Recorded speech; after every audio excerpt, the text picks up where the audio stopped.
on this hot summer's day, we're going to be reviewing a car. Now this car is a hatchback, it's very popular in the UK. A lot of them have got, well, they've been around for quite a while. A lot of them have got elderly owners, not like me, not buff and strong like me, with boobs.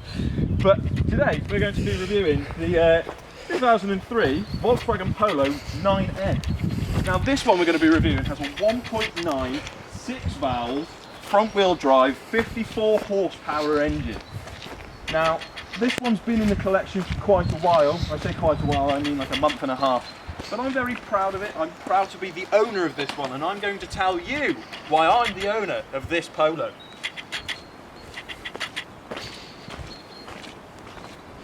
Now as you can see, its hatchback shape gives it a nice and nimble feel when you're behind the wheel. It's very responsive, the handling is brilliant, it has quite a lot of body roll, and if there's a car coming we're going to look like absolute doggers. I've made a couple modifications, a cracked wheel trim, a couple stickers, because you know they add horsepower and handling and everything, and some wind deflectors. Now the wind deflectors I recommend people get, because these do a great deal. Now if you want to look at the interior, now we had lunch in here, so mind the interior. We've just been riding, but it is a brilliant little car. It's brilliant to daily. You can't not love this car. As soon as you get behind the wheel, you feel like you're going out into the wilderness. It's a nice summer's day, even when it's spitting with rain and someone's stolen your top. You just feel free. You feel like you can go anywhere and do anything.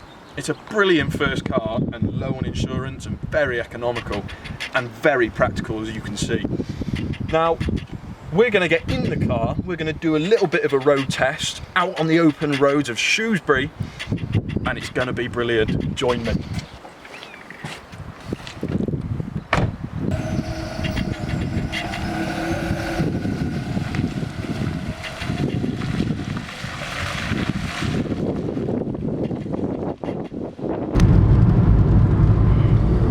So we're on the back roads of Shrewsbury at the moment, heading towards the town centre. Some nice little country lane bashing. This car's perfect for these type of roads. You can bash down these roads, treat the car like shit, and it will just keep on plowing. Now, obviously you've got to obey your speed laws, but when you don't want to, and you see some tight little corner, you can flick this round it. It's got good grip. Volkswagen set this up with a little bit of toe out at the back, so you can take those tighter turns. Shut the fuck up. So you can take those tighter turns and still have the amount of grip that you need at the back. Now, the steering, I'll be honest, it does feel a little bit dim. You can't feel the road beneath you, but you can feel enough to know what the front wheels are doing. Yeah, sometimes it doesn't always go in first gear, and sometimes it doesn't go in reverse. I've had a couple of times where it won't go into third when you're in the middle of an island, and that really is a pain in the fucking ass. But, I mean, I haven't had a crash yet. The car's holding up well, so I only had basic maintenance done to it, and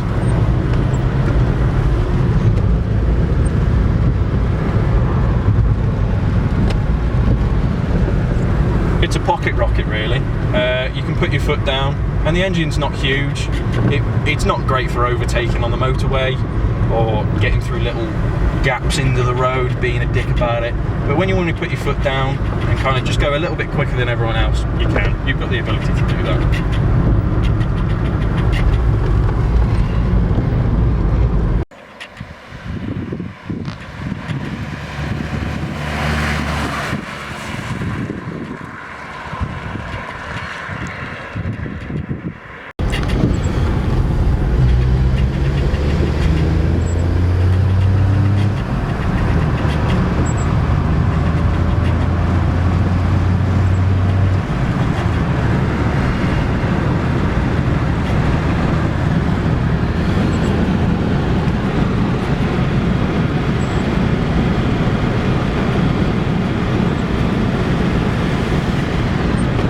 That's 60.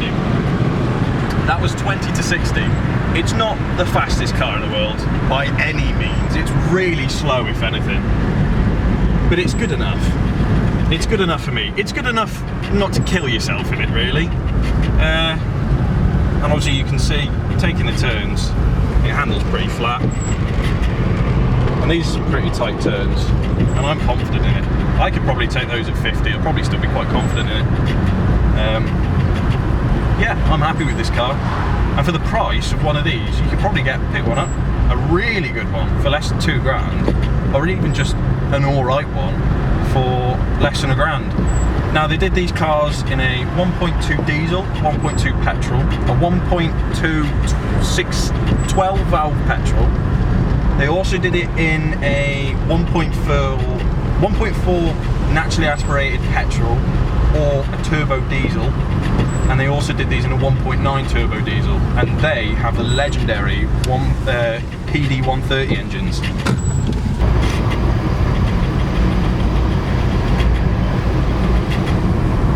So a few little quirks with these cars. As I said before, sometimes they don't want to go in gear. Basically all you're going to do is lift the clutch, keep out of gear, lift the clutch and try again, and they usually slip straight in then. A few more little things. The rear main crank seals, they like to leak time to time. They're quite hard to get a hold of. If you get the original part from VW, they end up being about 85 quid, which is stupid. We found one for £4 off a special bearing dealer, and that's held up better than all of them. Like, all of the genuine parts haven't been as good as that one seal. So find a good quality seal, it should last a while. What else? Yeah, check engine lights like to come on. The main thing wrong with these Polos, especially the 3 cylinders, the timing chains like to either jump a gear or snap completely, which will send the piston flying into one of the valves and buggering up the whole engine really.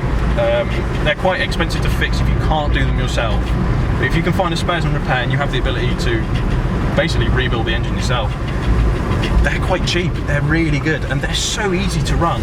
Like, especially if I'm 17 and I've only had my license about a month and a half, and this was £1,300 to insure with 6,000 miles, and if I wanted 12,000 miles on my insurance, it wouldn't have cost me much more really. It was my brother, everybody. Yeah, insurance is cheap, fun little runabouts, they're very, very practical. Honestly, I'd recommend them, and I love the bug eyes. The bug eyes, they look great. It took me a bit to adjust to them, but I think they look great, especially if they're not cloudy like mine. Yeah, so we're going to get on an A road now, and just let you see the corners and how the car behaves around some corners, because who doesn't love that?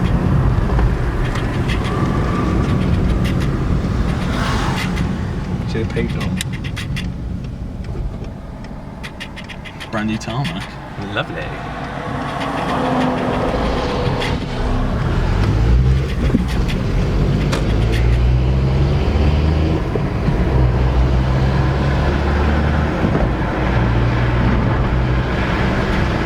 Now we've got an absolutely wonderful scent from the trailer in front of us.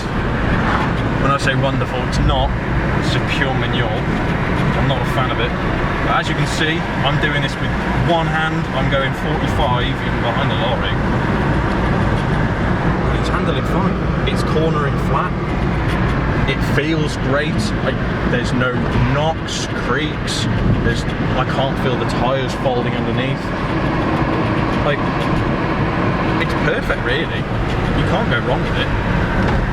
It's good enough that you don't need to worry about what you're doing in the car. You just know when you set off, wherever you're going, it will do it. City drives, country drives, city centres, because it's ULEZ free, especially the 1.2s.